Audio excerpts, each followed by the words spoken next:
All right, welcome back. This is our second source on the slave trade, and it is going to take a different ontological perspective. So if somebody watches the video and just watches this one, they are going to be offended because there's many people that would be quite offended by this source. So it is a set, and it's meant to be a contrasting ontological perspective. So let's take a step back. For each source, you write your own paragraph interpreting it. And the first step you have to do is say, oh man, I know what the theme is. Globalization, right? All of the sources this year connect to globalization. How does this connect to globalization? Same way the last one did, right? We're looking at economic globalization and some of the social and to some extent cultural externality of the practice of slavery. So the theme is globalization. It connects to globalization because in the historic time period, one of the economic activities was the transatlantic slave trade. And we're looking at the argument, right? To what extent was the transatlantic slave trade justifiable? That's the argument that these two, that's a relationship, by the way. We'll talk about that after the break. But that's an argument that they're both engaged in. You know, to what extent should the transatlantic slave trade continue to exist? So we read through it once, just as a complete package. So the sudden end to the slave economy would have a profound and killing economic impact. So when I read through it, I might highlight things like killing. It's like, oh man, I might want to come back and talk about that. Economic impact in the South, where reliance on slave labor is the foundation of our economy. The cotton economy would collapse, the tobacco crop would dry in the fields, rice would cease being profitable. If all the slaves are freed, there would be widespread unemployment and chaos. This would lead to uprisings, bloodshed, and anarchy, similar to the mob's rule of terror during the French Revolution. We need the continuation of the status quo, which is provided for affluence and stability as all free men share in the bounty of our great society. Don't forget that slavery has existed throughout history and is the natural state of mankind. The Greeks had slaves, the Romans had slaves, and the English had slavery until very recently. Even in the Bible, Abraham had slaves. In the New Testament, Paul returned a runaway slave to his master, and although slavery was widespread throughout the Roman Empire, Jesus never spoke against it. Slavery is divine, as through it, we can share Christianity to the heathen from across the ocean. Never before has the black race of Central Africa, from the dawn of history to present day, attained a condition so civilized and so improved, not only physically but morally and intellectually. Compare the lives of impoverished free workers of Europe and in the northern states with our slaves, and you will discover that our slaves are better cared for. You're protected in a system when they're sick and aged, unlike those free workers who, once fired from their work, are left to fend helplessly for themselves. As Aristotle would say, some are born leaders, others are born to be slaves. Slavery is therefore freedom. So, yeah, there's that. So, you read through it once, maybe highlight some words that you want to come back to. We know the theme, we know the topic. What's the problem that this person is seeing? What are they responding to? This source is a response to a problem that they see. And the problem is that they're worried. They're worried about something. What are they worried about? It's like, oh no, something might happen. This will be bad. This is so bad. Someone else. You three have done a lot on the for someone else to help us. So thank you. We are a better class because the three of you are with us, but someone else has to tell us. So this person's worried. What worries them? Are they worried that they left the stove on? Uh-oh. Are they worried that they didn't close the garage door? Yes. The economy might crash. They're worried that the economy might crash. So they're worried about their lifestyle. They're worried that the good life that they're living right now may cease to exist. That's what worries them. And they think that the good life that they're living right now will end if something happens. And what's that? Sorry. I'm not going to let you tell me. Yes. If slavery gets abolished? Yes, and now that's officially last time you can help us, because you've helped us lots too. So, What worries this person? They're worried about slavery being abolished. That's what worries them. They're worried that if slavery is abolished, the lifestyle that they enjoy will cease to exist. So that's the problem that the source is responding to. The solution's obvious, right? Every hand should be up. Every hand should be up in the solution. What is the objective of this source? What is the goal of this source? What do they want? And this will be your last helping.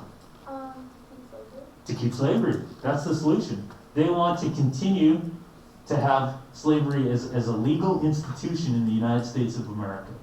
They do not want legislation passed to prohibit slavery. So if this was a lobbyist, they'd be lobbying the government in the 19th century to keep slavery legal. But they're not speaking to the government. They're not talking to the government. They're talking to the people. Which people are they talking to? So they're trying to talk to people and say, you have a vested interest in this. That if slavery is legalized, your life will be lessened. So how do they rationalize that? You know, what do they use to justify that? You know what?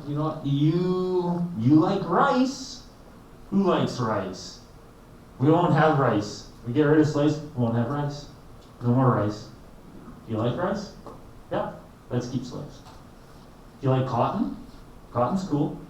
Do you like clothes that are soft? Can't have those without slaves. You like that tobacco, don't you? You smoke that stuff. I see you smoking it. Wearing your cotton clothes, eating your rice, smoking your tobacco. You're not going to have that anymore. You want this lifestyle that is so comfortable? We need slaves to sustain it. So they're speaking to it. They're trying to reason with us. The source is reasoning with us as consumers. They're speaking to the consumer in you and saying, hey, you like rice? We need slaves. You like cotton? Slaves. Tobacco? Slaves. The United States was built on tobacco.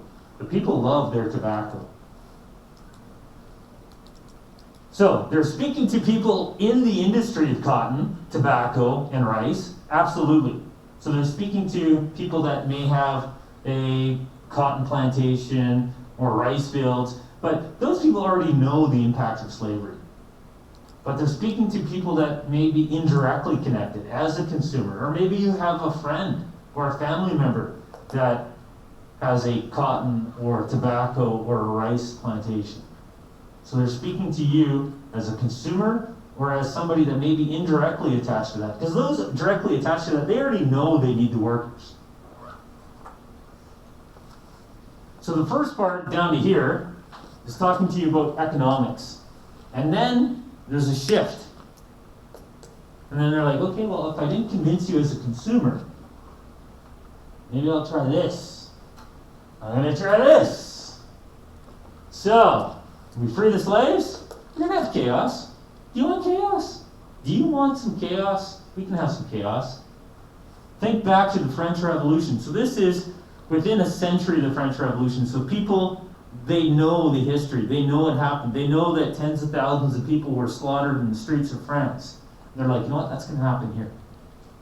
You think that once we free the slaves, they're going to be happy about what we've done to them? No, they're not going to be happy. They're gonna want to kill us. So yeah, we're going to have terror. So the next part is kind of using a fear tactic. The first part is using fear, saying as a consumer you should fear this. The second part is saying as a member of a community you should fear this. Because if we free the slaves, they're probably going to come and kill your family. This is a very common tactic used by those trying to defend slavery in the 19th century. If we free them, they will come and kill you, and they're going to basically enslave your family now. They're going to enslave your children. They're going to do to your children what we've done to them. Some bad things have been done to them. Maybe you haven't done them to them, but they're going to do them to your family, so maybe don't free them. So that's the part of that. So there's lots of arguments looped into this. And then it goes back to the we, right? There's a lot of collective words here. We, our economy, we. So it's trying to bring you into this argument. We, our. Through the language, we're saying you're connected to me. We need the continuation of the status quo. Status quo, that's how things are. Which is providing for. So this is the argument. We have affluence. We have stability. This is like if we have a ledger and saying these are the arguments in favor and against it, we have a lifestyle that the rest of the world would like to emulate. We have affluence. We have luxury because we have slaves. As all free people share in the bounty of our great society. America's great. Don't let people speak poorly of America. Source 1 spoke poorly of America. The paradox, the hypocrisy. This one's saying, no, America is a land of bounty. It's a great society because of slaves. And then they go and give you a little bit of history justification. Don't forget, slavery has existed throughout history and is the natural state of things. So it's saying, who are you to argue against history? So by saying it's the natural state of things, what school of thought is being used here? What ideological school of thought is that? Saying, oh, this is natural. So we've only learned one school of thought this year. When we looked at the strong do what they can, the weak suffer what they must. We looked at realism. We looked at natural selection. We looked at social Darwinism. We looked at might is right. This is that argument that is natural. How can you argue against nature? How can you can't. I can't go and change nature. I can't go and convince, lions to not eat meat. No, that's what they do. It's natural. That's what lions are. So this is trying to suggest that slavery is natural. Slavery is historic. So not only has it existed throughout history, so who are we to argue against history? It's also the natural thing. It's just how things are. Then it tells you more evidence, right? The Greeks had it, the Romans had it, the English had it until recently. Even in the Bible. So by saying in the Bible, there's a relationship with that first source that said it's our national sin. Because they know that there's people in the 19th century saying to Christians, we have to get rid of slavery. This guy's saying, you know what? We don't though. Who are you to say that we have to do something that Jesus never said we have to do? Are you more righteous than Jesus? No? Okay, well, Jesus never spoke against it. So why you got a problem? So there's that same audience now, right? They're targeting the same audience. It's like an election. They're trying to get that support. Then they go, and probably the most offensive line in this, slavery is divine, right? It's like, what? So you're actually trying to suggest that not only did Jesus not speak against it, now you're trying to say that somehow the relationship with slavery is divine? Well, if you do go to Romans, there is the idea that slavery is divine, that we are all slaves to something, but we're meant to be slaves to God, not slaves to fellow man, because man is flawed by sin, and therefore if you're a slave to a sinful man, you should expect atrocities. It's ignoring that part of Romans, right? I think it's Romans chapter 6. So it's not talking about that part of Romans, it's just saying generally slavery is divine. So it's taking it, kind of manipulating that idea out of context. Slavery is divine. As through it we can share Christianity to the heathen from across the ocean. That whole evangelism part, which in the 19th century was huge. Never before has the black race of Central Africa from the dawn of history to the present day attained a condition so civilized and so improved, not only physically but morally and intellectually. So this sentence, the purpose of it is saying the lives of the slaves are better than what they would have had in Africa. So you're justifying slavery by saying we're making their lives better. That's it. They're saying, you know what? Now they know Jesus. Now they have longer lives. They have, some of them have learned how to read, and we're teaching them morals. So they're suggesting that slavery is defendable because it's improving the lives of the slaves. And then it even continues that argument in saying, okay, you in the North that say slavery is so bad, our slaves in the South are treated better than your workers in the North. Yes, we own the slaves, and that's why we take care of them.